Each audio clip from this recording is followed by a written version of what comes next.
Welcome to From Loneliness to Overflow with Matina. I'm your host, a holistic healing coach, divorce recovery coach, and a passionate advocate for personal growth and your guide on the journey to healing.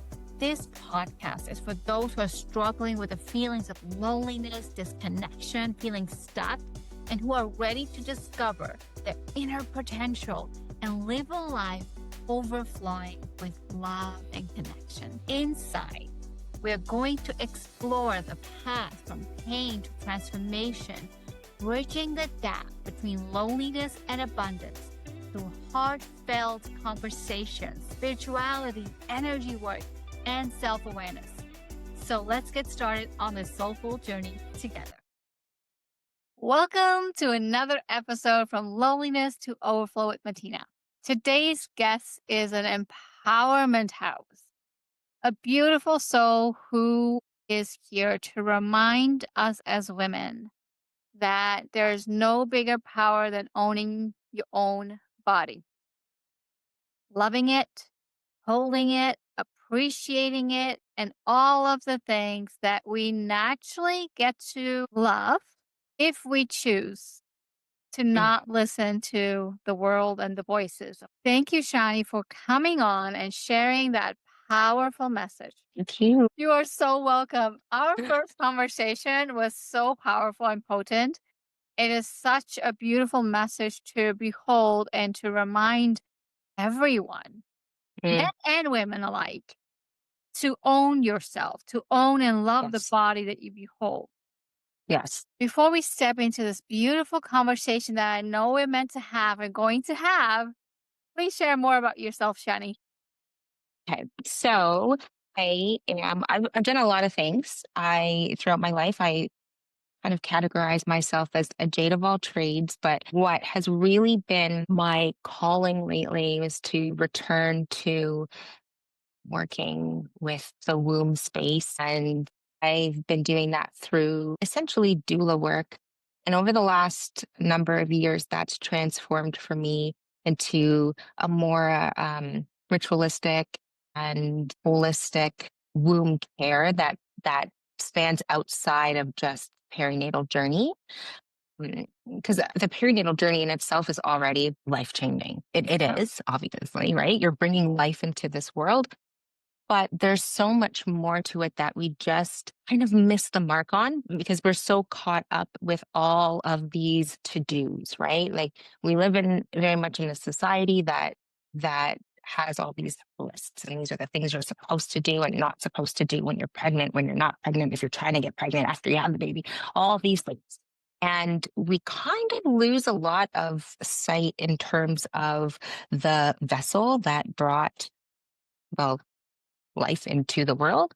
And then we see that play out a lot in things like PPD and all kinds of other hormonal influencing disorders. And I really do strongly believe that if we just kind of take a step back and we start at the very beginning of it and we uplift the birth giver, then we're setting them up for so much more success. And then, of course, that all starts in the womb because the womb is your creative center and she needs to be taken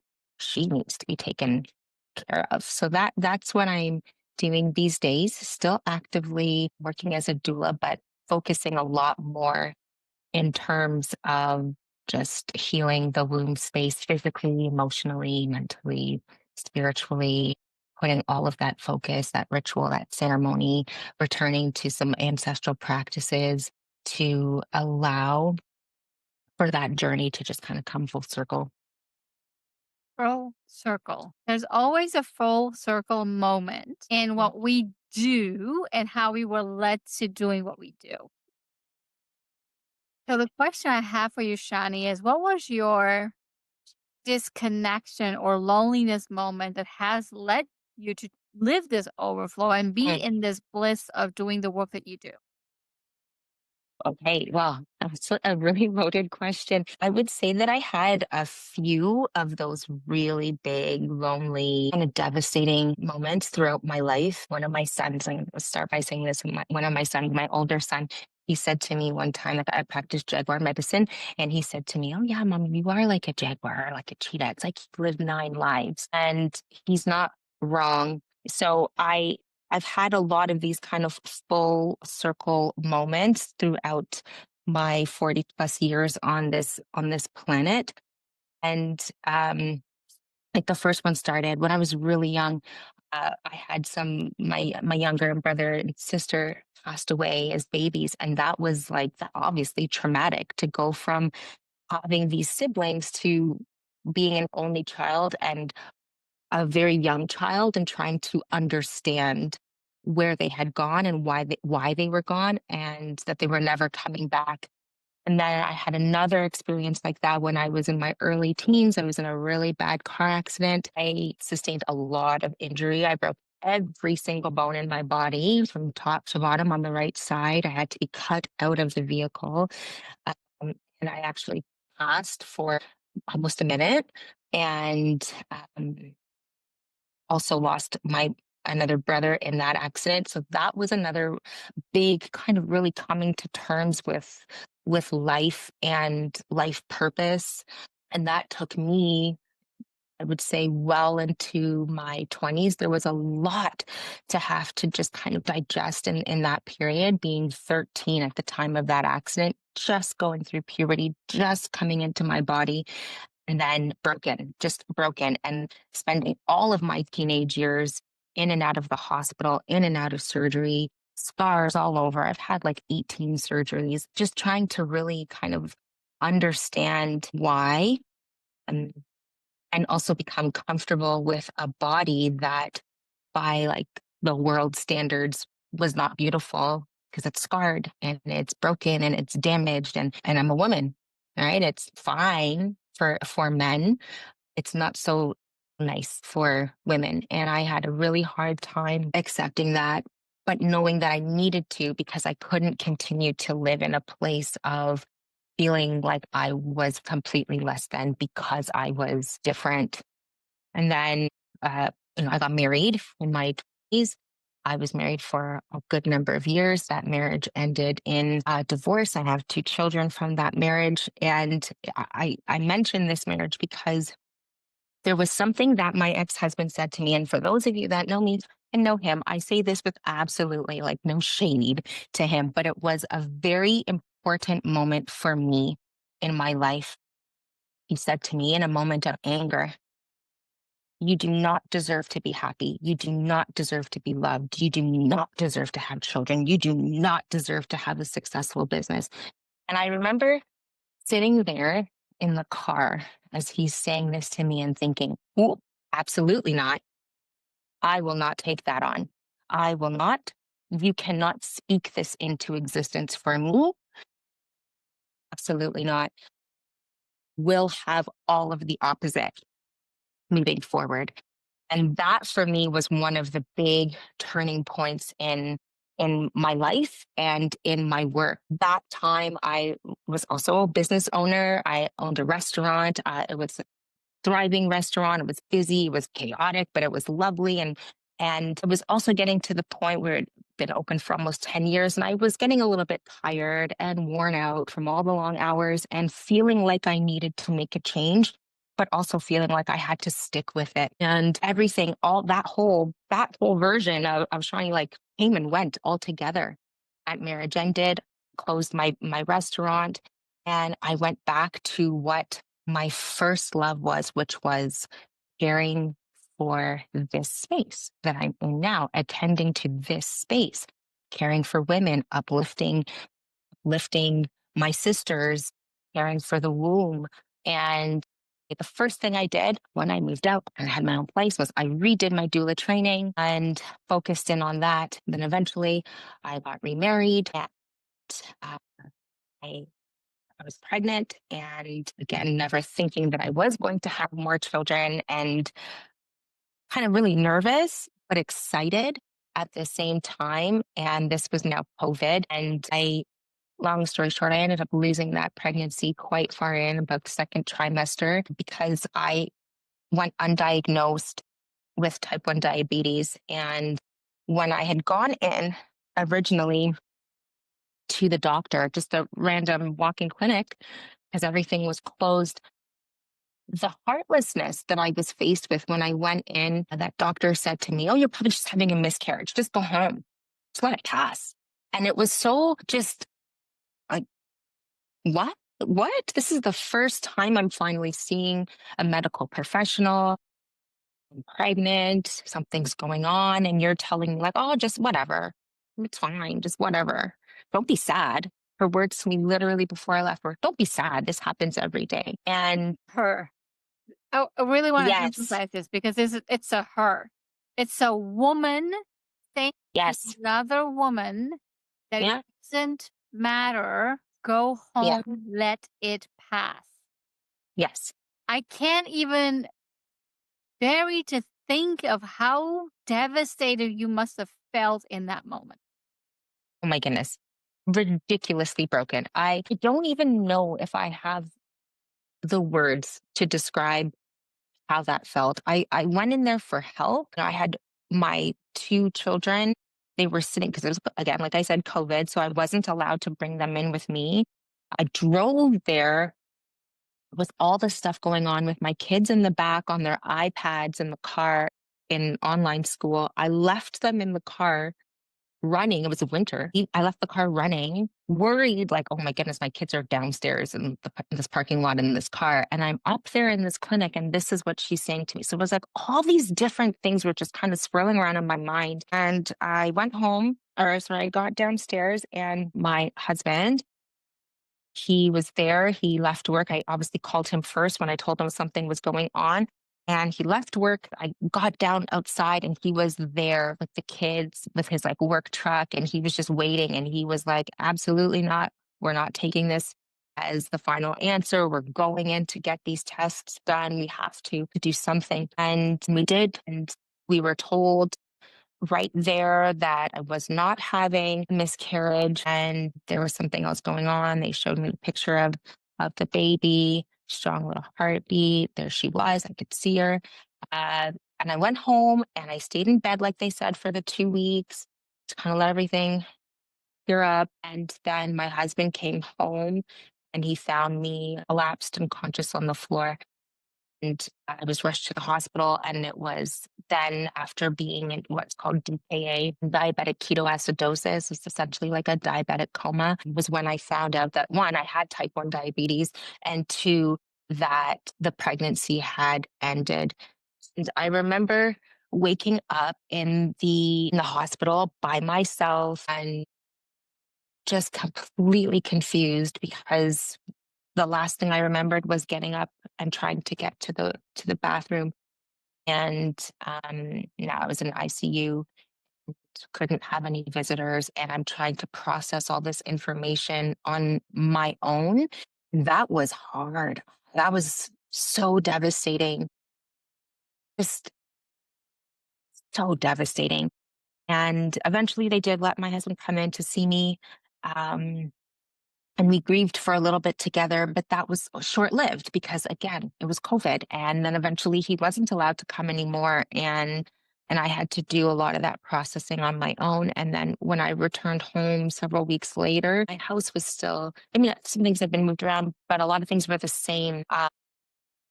Packages had arrived for this baby. There were bozos that we were supposed to use that were handmade, flown in, um, you know, came and she wasn't there anymore to receive them. And those realities were, again, it was like just, as you're starting to like make terms with everything that's going on. Oh, here's another blow. Here's another blow. Here's another blow. And I had to at one point very actively decide that I had to alchemize those feelings, that it was okay to feel the dark, heavy feelings and process them, but I had to transmute them and turn them into something else. And really and truly, that's like a lot of the basis of Jaguar medicine is kind of turning around, facing the trauma, facing the hurt, facing the dark, and turning it, devouring it, and turning it into something else, letting it out with that big roar, right? And a lot of time in the spiritual world, we talk a lot about love and light, and we kind of forget about like the need for the darkness, because without the darkness, there is no love or light. Like, you have to be able to go through all of that, learn from it, transmute it, and take the lesson and move forward. And I really needed to do that with this, because I really struggled with that loss. And I think because as a doula, I was so caught up in all these things that I also tell my clients, and the things that we believe. Oh, you get the second trimester, you're in the safe zone. And that shattered for Mhm. me. And that was really kind of difficult. And I think for me, it really reshaped a lot of the way that I showed up for other women in their pregnancy. Um, and it was necessary. And I took all of that and that movement again. Like, I just keep going back to the Jaguar, because that's where I live, and that's what I practice. That, like, the Jaguar doesn't walk like just like this.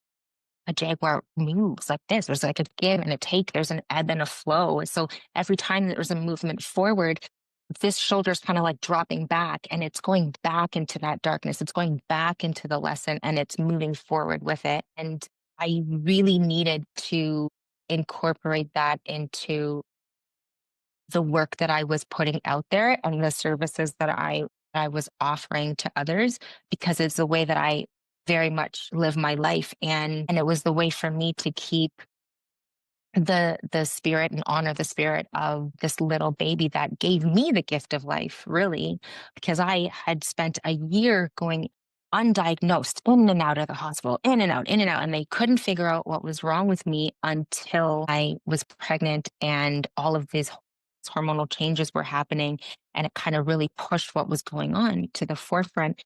And that is how I then kind of transformed my previous doula service into wild birth, because I realized that the business that I was running before couldn't really incorporate that, because it was a business of like the typical doula world.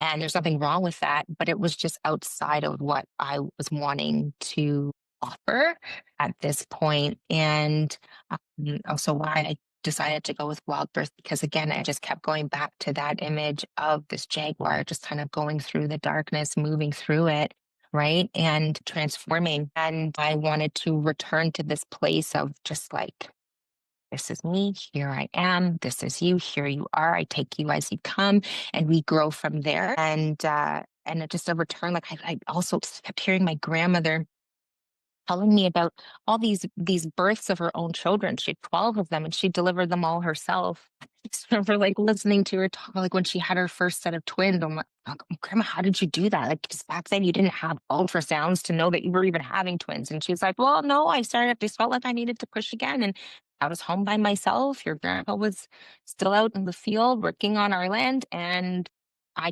had to get up to do something, because another baby was coming. So I got up and I picked up one baby, and I just went to the kitchen. I got more supplies, and just like that sticks with me. That here was Wow. this woman, just like these are her first two kids, second and third kid out of 12, and I just like I'm speechless, really, when it comes down to it, right? Like, how did you do?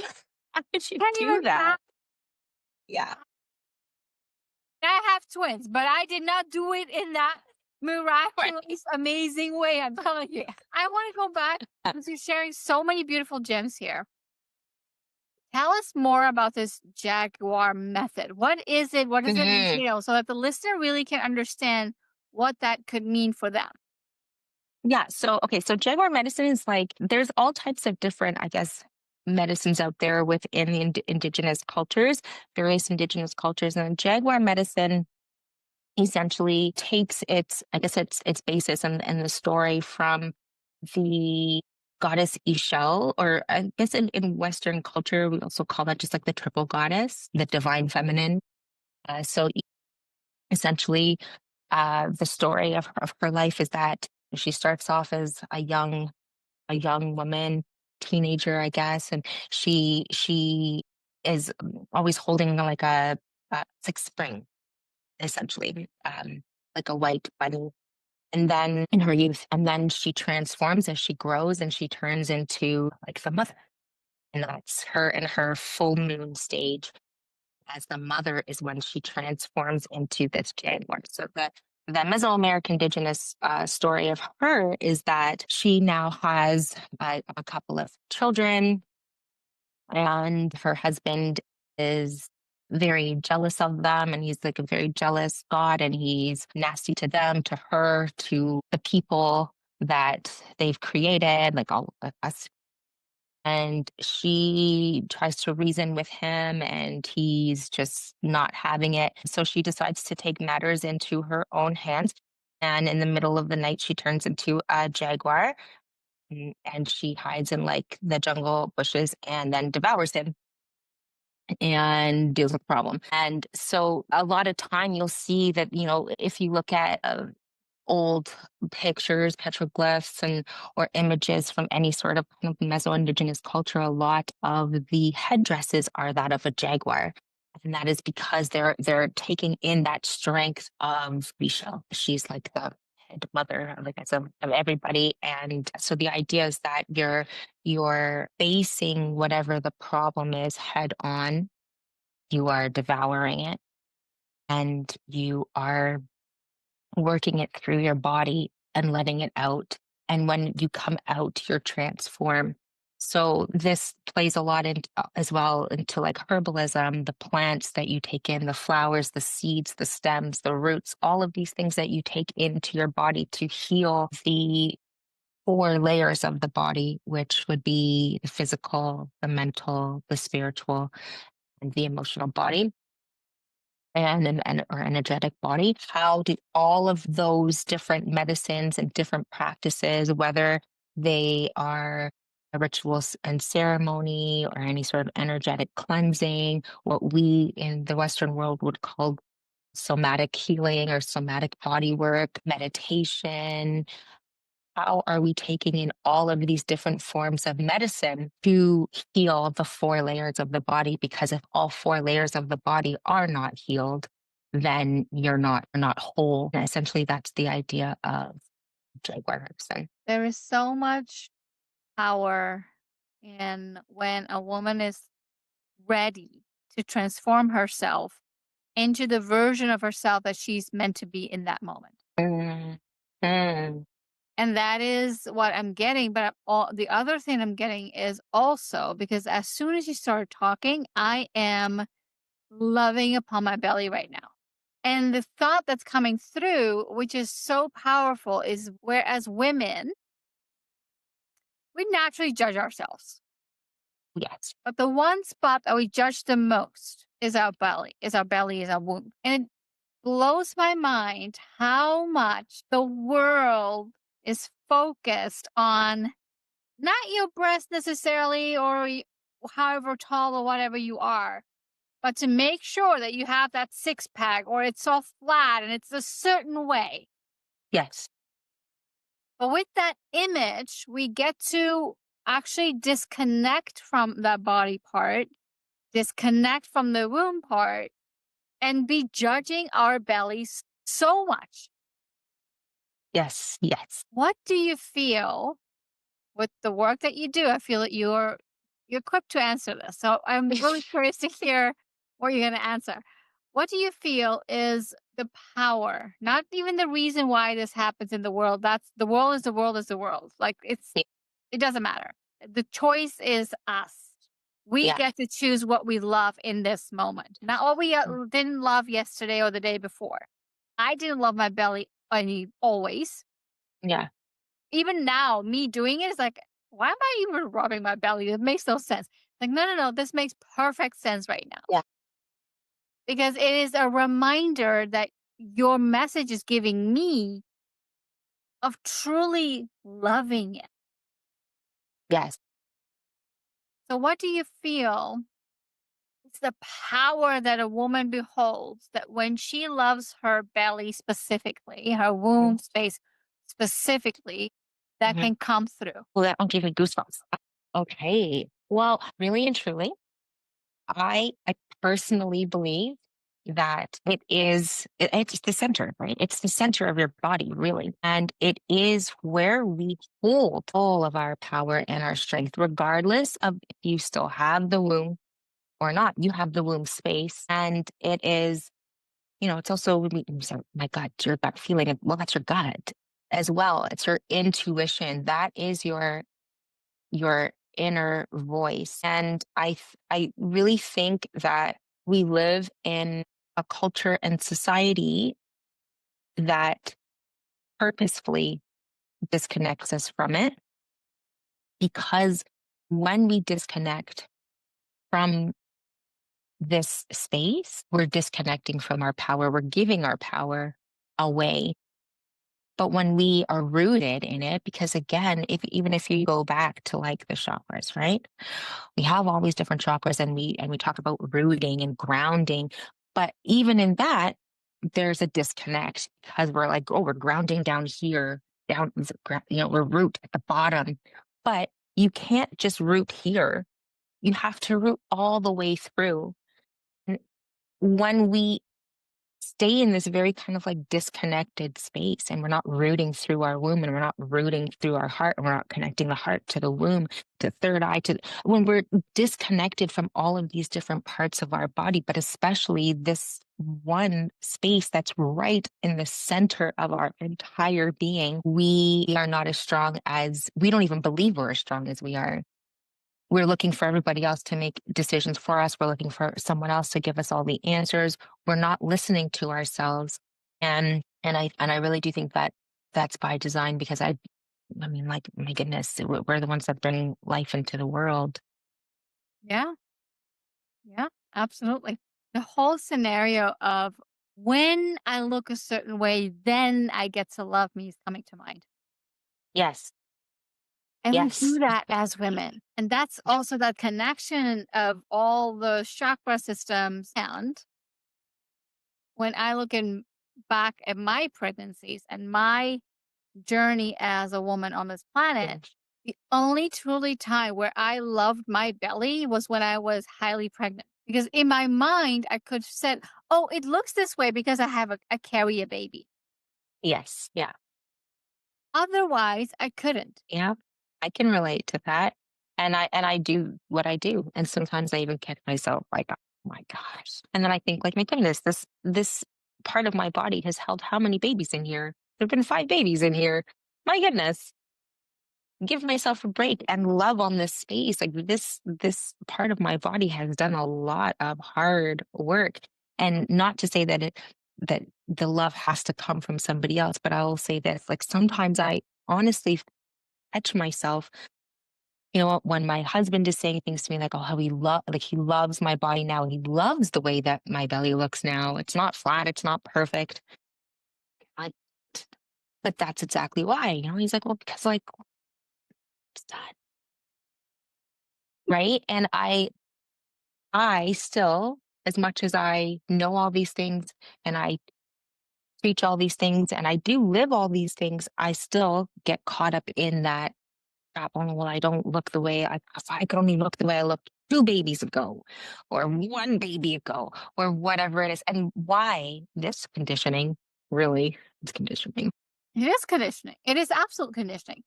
And at the same time, like the Jaguar, we get to choose what we embody. Yes, that's We have a choice in this moment right now. Can really truly say that you have, through this conversation alone, have brought it to my attention that if I just put my hand on my belly and I mhm, just feel it and I'll be like, thank you, just thank you. It can be a yes, second, it can be a yeah, minute, it can be 20 that's minutes. right. That's right. That's absolutely right. Honestly, I highly recommend womb massage for everybody. Everyone's kind of like, "Oh, the hell's that?" And they're weirded out by it. But it is, and like, really, you don't have to go to somebody to get it done. It's nice if you go to like a womb care practitioner to have a womb massage. There aren't that many that I know of. But there's, like, I know myself, and I know that there's another doula. She's in like where is she? In the east end of Toronto, I think Woodbine area. and she offers it as well. But you can give yourself a womb massage, and there's no like the most important thing is that you just kind of go in a like circular motion. But it's such a beautiful little ceremony to give yourself just to take a moment, doesn't have to be long, and do exactly that. Just put your hands on your belly. It's better if you know your hands are obviously warm. You have a little bit of like warm oil or something or some cream, and just like go in there and just like rub around your belly button, rub around your womb and just like thank you. Thank you for all the things you have done for me, all the things you continue to do for me, the things that maybe you're not doing anymore, that's fine. But just giving honor and space and listening. I try, I don't get to it as often as I personally would like to, but I try to give myself a few minutes of this at usually at nighttime because that's when everything's quiet and it's not like some kid's gonna come and ask me for something. But just before I go to sleep, just hand on my belly. Sometimes it's not even a massage, but just hands on my belly. And same thing, just quietly, like, just thank you for today. Thank you for keeping me up, right? Thank you for all that you're like pumping in and out of my body. Um, and then I just wait and I just listen. What comes to mind? Like, am I allowing for this very important part of my body to have a voice and to have a say in this overall vessel? Because my goodness, it does a lot of hard work. Okay. And yeah, and should be honored as such. Yeah. Absolutely. And it doesn't matter if you are a woman who has never had kids, who No, is never wanting kids, who has one kid, who has more than one kid. It doesn't matter. it The doesn't. womb still does its function. Yeah. Yeah. And loving it for what it is and what it brings Yes. and how Yes. alive it is. It is the same Yeah. thing. I'm going to go a tad bit deeper. We're talking about the womb, but it's also loving upon your vulva. Hmm. They are not Yeah. connected. They are No. absolutely connected. 100%. When we love both parts of ourselves, the Hmm. depth it desires and requires and also longs for, deeply longs for. As much as we are telling ourselves we are longing from that approval from another person, our Hmm. body is telling that to us. Yes. Yes. What do you believe, Shani, is the power when we truly love our vulva as well as our womb? Oh, more peaceful.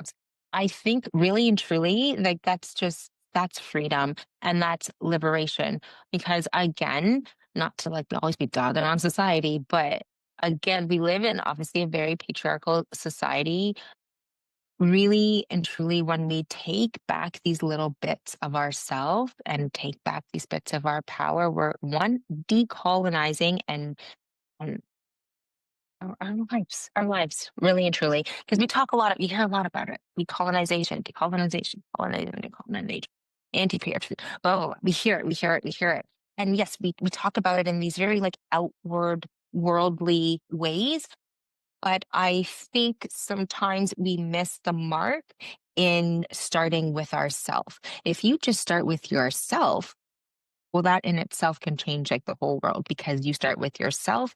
That changes the way you then interact with yourself, then with others. And then, especially if you have children that you're raising, right?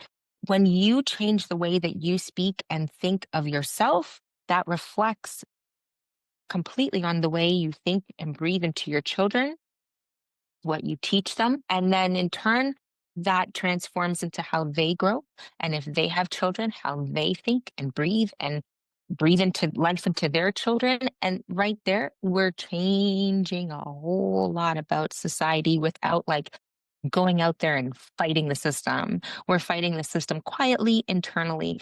And I think really and truly, again, with so many outwardly influences, we're women, especially, we're taught like all of these things are like, no, no, right? We don't do that. We don't talk about that. It's not allowed.